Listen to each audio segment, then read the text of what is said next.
നബിവാക്യം: നിങ്ങൾ വഴിയോരങ്ങളിൽ ഇരിക്കുന്നത് സൂക്ഷിക്കുക.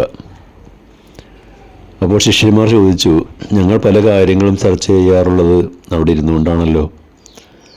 അപ്പോൾ നബി പറഞ്ഞു, നിങ്ങൾക്കത് കൂടിയേ കഴിയൂ എങ്കിൽ വഴിയോടുള്ള ബാധ്യതകൾ പൂർത്തീകരിക്കണം.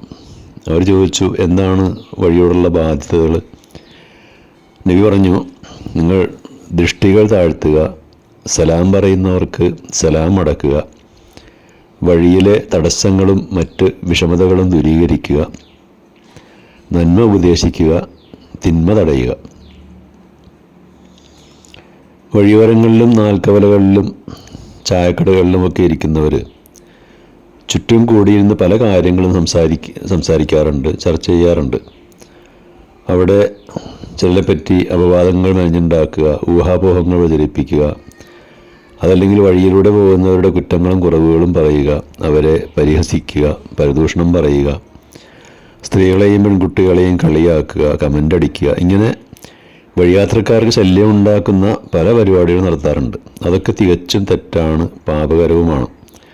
അതുകൊണ്ടാണ് നബി തിരുമേനി വഴിയോരങ്ങളിൽ ഇരിക്കുന്നത് സൂക്ഷിക്കണമെന്ന് പറയാൻ കാരണം.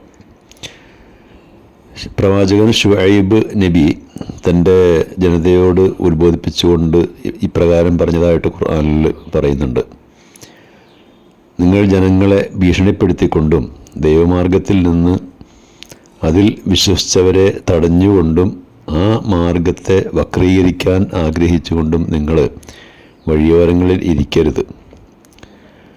വഴിയരികിലിരുന്ന് മൂത്രമൊഴിക്കുന്നത് നമ്മുടെ നാട്ടിലെ സ്ഥിരം കാഴ്ചയാണ്. നബി തിരുമേനി പറഞ്ഞു, ശാപം ഏൽക്കുന്ന 2 കാര്യങ്ങൾ നിങ്ങൾ സൂക്ഷിക്കുക.